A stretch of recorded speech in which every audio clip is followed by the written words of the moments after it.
Good morning and welcome to our channel pro education. तो आज है 2 जून और 2 जून के करंट अफेयर के जितने भी मोस्ट इंपॉर्टेंट क्वेश्चन हैं इस वीडियो में डिस्कस करेंगे। तो अगर आप चैनल पर नए हैं तो प्लीज़ चैनल को सब्सक्राइब कर लीजिए। चलिए स्टार्ट करते हैं आज के करंट अफेयर का फर्स्ट क्वेश्चन। तो फ्रेंड, आज का पहला क्वेश्चन है, भारतीय उद्योग परिसंघ के नए अध्यक्ष हाल ही में किन्हें नियुक्त किया गया है? तो इसका राइट आंसर होगा ऑप्शन ए, टीवी नरेंद्रन। तो टीवी नरेंद्रन, जिन्हें हाल ही में भारतीय उद्योग परिसंघ के नए अध्यक्ष के रूप में नियुक्त किया गया है और उन्हें इस पद पर 1 साल के लिए नियुक्त किया गया है, यानी कि टीवी नरेंद्रन भारतीय उद्योग परिसंघ में 2021 से 22 के लिए अध्यक्ष के पद पर नियुक्त किए गए हैं और वे इस स्थान पर उदय कोटक की जगह लेंगे। और टीवी नरेंद्रन वर्तमान में टाटा स्टील लिमिटेड के मुख्य कार्यकारी अधिकारी और प्रबंध निदेशक हैं। तो इस क्वेश्चन में बात हो रही है भारतीय उद्योग परिसंघ की, जिसकी स्थापना हुई थी 1895 में। और इसी के साथ इस क्वेश्चन में दिए गए ऑप्शन को भी डिफाइन कर लेते हैं, जिसमें फर्स्ट ऑप्शन है जगजीत पवाड़िया, जिन्हें हाल ही में अंतर्राष्ट्रीय नारकोटिक्स नियंत्रण बोर्ड का अध्यक्ष नियुक्त किया गया है और इस पद पर नियुक्त होने वाली वह पहली भारतीय महिला और दूसरी महिला हैं। वहीं अंतर्राष्ट्रीय हॉकी महासंघ के अध्यक्ष के रूप में नरेंद्र बात्रा को नियुक्त किया गया है। व्हाइट हाउस के वरिष्ठ सलाहकार नियुक्त हुई हैं नीरा टंडन। और वहीं भारत पेट्रोलियम कॉरपोरेशन लिमिटेड के सीएमडी बने हैं अरुण कुमार सिंह। अगला क्वेश्चन है, अंकुर योजना हाल ही में किस राज्य में शुरू की गई है? तो फ्रेंड, इस योजना को मध्य प्रदेश में शुरू की गई है। तो इसका राइट आंसर होगा ऑप्शन डी, मध्य प्रदेश। और इस योजना के तहत नागरिकों को मॉनसून के दौरान पेड़ लगाने के लिए सम्मानित किया जाएगा और इस पहल में भाग लेने वाले नागरिकों को प्राणवायु पुरस्कार दिया जाएगा। तो अंकुर योजना शुरू हुई है मध्य प्रदेश में, जिसकी राजधानी है भोपाल। मुख्यमंत्री शिवराज सिंह चौहान, राज्यपाल आनंदीबेन पटेल। और नेशनल पार्क है वन विहार राष्ट्रीय उद्यान, कान्हा टाइगर रिजर्व और पन्ना राष्ट्रीय उद्यान। और इसके उत्तर में उत्तर प्रदेश, पूर्व में छत्तीसगढ़, दक्षिण में महाराष्ट्र, पश्चिम में गुजरात तथा उत्तर पश्चिम में राजस्थान स्थित है। इस क्वेश्चन में बात हो रही है मध्य प्रदेश की। तो मध्य प्रदेश की कुछ योजनाओं को भी देख लेते हैं, जिसमें पहला है सांस अभियान, जिसको बच्चों की नमूनिया से बचाने के लिए मध्य प्रदेश में इस योजना की शुरुआत की गई थी। वहीं जलाभिषेकम अभियान को भी मध्य प्रदेश में शुरू किया गया है। प्रसिद्ध मांडू महोत्सव भी मध्य प्रदेश का प्रमुख महोत्सव है। वहीं मध्य प्रदेश के बांधवगढ़ टाइगर रिजर्व में भारत की पहली hot air balloon wild life safari सेवा लॉन्च की गई है। वहीं वन विहार राष्ट्रीय उद्यान में देश की पहली रात्रि सफारी सेवा भी शुरू की गई है। यहाँ हाल ही में एक अभियान लॉन्च की गई थी, जिसका नाम है एक जिला एक शिल्प अभियान। और मध्य प्रदेश के सतपुड़ा टाइगर रिजर्व और नर्मदा नदी के भेड़ा घाट और लमेटा घाट को यूनेस्को के विश्व धरोहर स्थलों में हाल ही में शामिल किया गया है। अगला क्वेश्चन है, सावरकर एक कॉन्टेस्टेड लिगेसी 1924 टू 1966 नामक पुस्तक को हाल ही में किसने लिखा है? तो फ्रेंड, इसका राइट आंसर होगा ऑप्शन बी, विक्रम संपत। तो हाल ही में विक्रम संपत ने सावरकर अ कॉन्टेस्टेड लेगेसी 1924 टू 1966 नाम से पुस्तक लिखा है। और फ्रेंड, विक्रम संपत जो कि पुरस्कृत इतिहासकार और लेखक हैं और इन्होंने वीर सावरकर के जीवन और कार्यों पर इस पुस्तक का दूसरा और समापन खंड को हाल ही में लॉन्च किया है, जिसका नाम है सावरकर अ कॉन्टेस्टेड लेगेसी। और इसे पेंगुइन में रैंडम हाउस इंडिया के प्रकाशन के तहत प्रकाशित किया जाएगा, जिसका लोकार्पण 26 जुलाई 2021 को किया जाएगा। और इसका पहला खंड, जिसका नाम है Savarkar Eeco frame of forgotten past, जो कि 2019 में जारी की गई थी और वीर सावरकर के जीवन को 1883 में उनके जन्म से लेकर 1924 से जेल में उनकी सशर्त रिहाई तक कवर किया गया था। और वहीं इसके दूसरे खंड में विनायक दामोदर सावरकर के, यानी कि वीर सावरकर के 1924 टू 1966 तक, जिस वर्ष उनकी मृत्यु हुई, जीवन और कार्यों का उल्लेख किया गया है। तो फ्रेंड, इस क्वेश्चन में बात हो रही है बुक और उसके ऑथर की। तो इस क्वेश्चन में दिए गए ऑप्शन को भी डिफाइन कर लेते हैं। तो इस क्वेश्चन में फर्स्ट ऑप्शन है रवि शास्त्री, जिनकी हाल ही में पुस्तक आई है और यह इनकी पहली पुस्तक है, जिसका नाम है star gazing the players in my life. वहीं सलमान रुश्दी की नई पुस्तक आई है जिसका नाम है language of truth essays 2003 to 2020। वहीं आदित्य गुप्ता जो कि दिल्ली के एक उद्यमी और पर्वतारोही है और इनकी हाल ही में पुस्तक आई है 7 lessons from Everest expedition learning from life and business. और वही हाल ही में नीना गुप्ता की पुस्तक आई है जिसका नाम है सच कहूँ तो, जो कि नीना गुप्ता की आत्मकथा है। अगला क्वेश्चन है स्टेट ऑफ रैनसमवेयर 2021 रिपोर्ट हाल ही में किसने जारी की है? तो इसको जारी किया है सोफोस ने। तो इसका राइट आंसर होगा ऑप्शन बी सोफोस। तो फ्रेंड सोफोस जो कि वैश्विक साइबर सुरक्षा फर्म है और इसने हाल ही में the state of ransomware 2021 report जारी की है और इस रिपोर्ट के अनुसार पिछले 12 महीनों में 68% भारतीय संगठन रैनसमवेयर से प्रभावित हुए हैं। तो रैनसमवेयर हमलों के मामलों में भारत सबसे अधिक प्रभावित देशों में से एक है। भारत शीर्ष 30 देशों की सूची में प्रथम स्थान पर है। और फ्रेंड रैनसमवेयर हमलों के महत्वपूर्ण वित्तीय प्रभाव होते हैं जिसका सबसे अधिक प्रभाव भारत पे पड़ा है। तो इस रिपोर्ट को जारी किया है सोफोस ग्रुप ने जो कि ब्रिटिश स्थित सिक्योरिटी सॉफ्टवेयर और हार्डवेयर कंपनी है जिसका उद्देश्य वैश्विक साइबर सुरक्षा का पता लगाना और साइबर सुरक्षा प्रदान करना है। इसकी स्थापना हुई थी 1985 में। इसके संस्थापक है जॉन हिरिश्का और पीटर लेमैन। इसका हेडक्वार्टर है इंग्लैंड और इसका चेयरमैन है पीटर ज्ञानी और इसके सीईओ है क्रिस हैगरमैन। अगला क्वेश्चन है नाओमी ओसाका किस ग्रैंड स्लैम से हटने की घोषणा की है? तो फ्रेंड इसका राइट आंसर होगा ऑप्शन है फ्रेंच ओपन। तो नाओमी ओसाका जो कि दुनिया की नंबर 1 टेनिस प्लेयर है और ये हाल ही में फ्रेंच ओपन ग्रैंड स्लैम से हटने की घोषणा की है। तो फ्रेंड नाओमी ओसाका जिन्होंने फ्रेंच ओपन द्वारा जुर्माना लगाए जाने के बाद रोलांड गैरोस 2021 से अपनी वापसी की घोषणा की है। तो फ्रेंच ओपन ने उन पर $15,000 का जुर्माना लगाया है और चेतावनी दी है कि उन्हें टूर्नामेंट से निष्कासन का सामना भी करना पड़ सकता है क्योंकि नाओमी ओसाका ने टूर्नामेंट के दौरान प्रेस से बात नहीं करने का फैसला लिया था।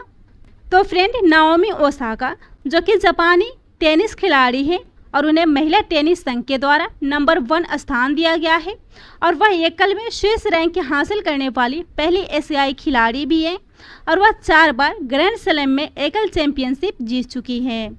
तो इस क्वेश्चन में बात हो रही है फ्रेंच ओपन की जो कि एक प्रमुख टेनिस टूर्नामेंट है जिसे रोलैंड गैरोस भी कहा जाता है। और फ्रांस के पेरिस में स्टेट रोलैंड गैरोस में 2 सप्ताह से अधिक समय तक इस टूर्नामेंट का आयोजन किया जाता है और यह प्रत्येक वर्ष मई के अंत में शुरू होता है और इस टूर्नामेंट और स्थल का नाम फ्रांसीसी एविएटर रोलैंड गैरोस के नाम पर रखा गया था। अगला क्वेश्चन है एम्बीटेक किस देश का पहला टेम्परेचर डेटा लॉगर है? तो इसका राइट आंसर होगा ऑप्शन बी भारत।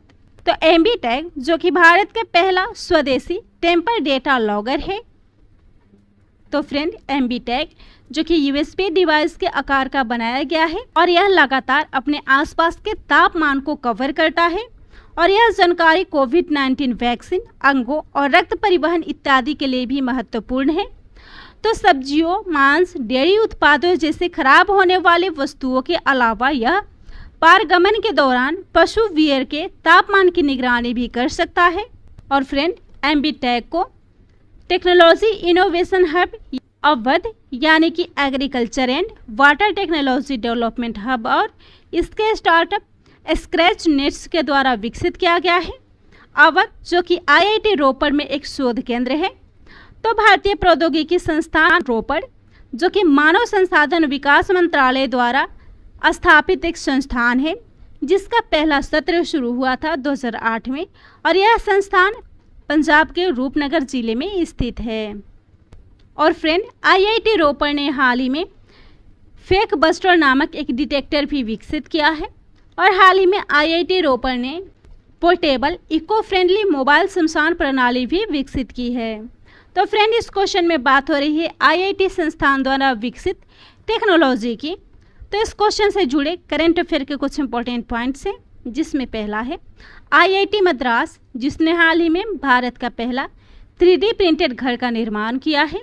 वहीं IIT खड़गपुर द्वारा कोविरैप को विकसित किया गया है और IIT खड़गपुर ने हाल ही में 30वां GD बिल्डर पुरस्कार भी जीता है। कॉर्नेट ग्लोबल एकेडमिक चैलेंज 6.0 को Indian institute of technology Kharagpur के 4 पूर्व स्नातक छात्रों की टीम ने जीता है और वही IIT कानपुर ने दृष्टिबाधित लोगों के लिए स्पर्श संवेदनशील घड़ी भी विकसित किया है। अगला क्वेश्चन है, हाल ही में विश्व दुग्ध दिवस कब मनाया गया है? तो फ्रेंड इसका राइट आंसर होगा ऑप्शन बी 1 जून को।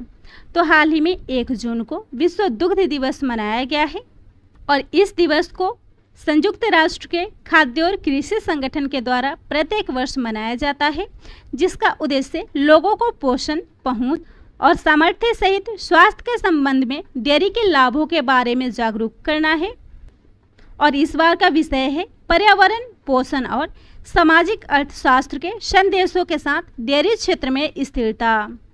और फ्रेंड इसके साथ ही 1 जून को संयुक्त राष्ट्र द्वारा दुनिया भर में सभी माता पिता को सम्मानित करने के लिए वैश्विक मातृ पितृ दिवस भी मनाया जाता है।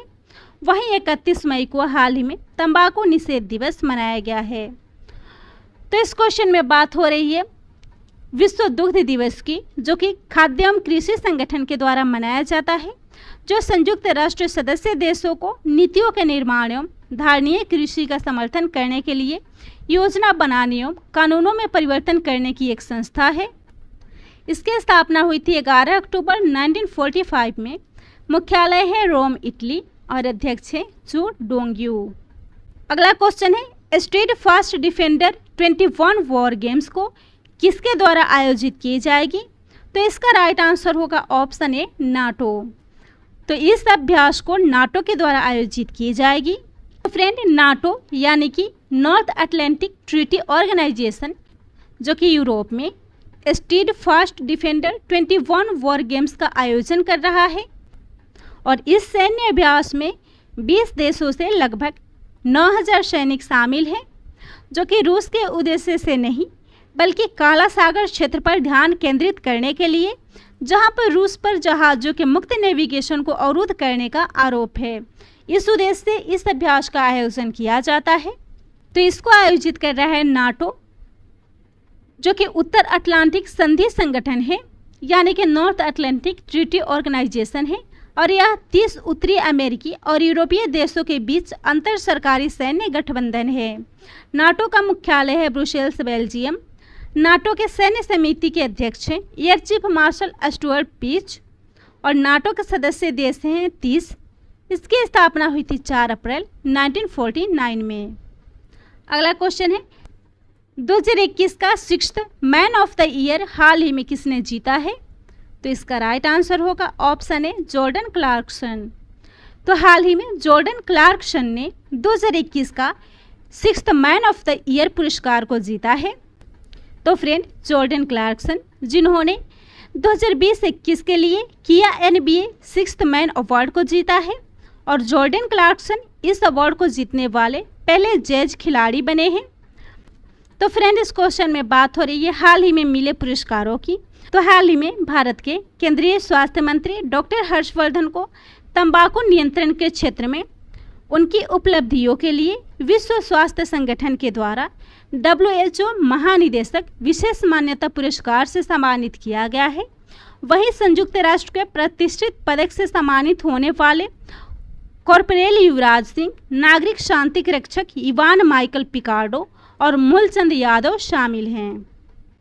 आज का लास्ट क्वेश्चन है, दुनिया का पहला नैनो यूरिया किसने लॉन्च किया है? तो इसका राइट आंसर होगा ऑप्शन ए IFFCO। तो हाल ही में IFFCO के द्वारा दुनिया का पहला नैनो यूरिया लॉन्च किया गया है। और फ्रेंड IFFCO, जिसका फुल फॉर्म होता है Indian Farmers Fertiliser Cooperative Limited, जिसने दुनिया भर के किसानों के लिए दुनिया का पहला नैनो यूरिया लिक्विड लॉन्च किया है। नैनो यूरिया लिक्विड जो कि पौधों के पोषण के लिए प्रभावी है और कुशल पाया गया है और जो बेहतर पोषण गुणवत्ता के साथ उत्पादन को भी बढ़ावा देता है। इसका भूमिगत जल की गुणवत्ता पर भी बहुत बड़ा सकारात्मक प्रभाव पड़ेगा। जलवायु परिवर्तन और सतत विकास पर भी प्रभाव के साथ ग्लोबल वार्मिंग में भी महत्वपूर्ण कमी आएगी। तो इसको लॉन्च किया है Indian Farmers Fertiliser Cooperative Limited ने, जिसका मुख्यालय है नई दिल्ली। इसकी स्थापना हुई थी 3 नवंबर 1967 में। इसके अध्यक्ष हैं BS नकई और इसके MD और CEO हैं डॉक्टर US अवस्थी। तो यह था आज के करेंट अफेयर का टॉप 10 इंपॉर्टेंट क्वेश्चन। वीडियो पसंद आता हो तो वीडियो को शेयर कीजिएगा, चैनल को सब्सक्राइब कीजिएगा।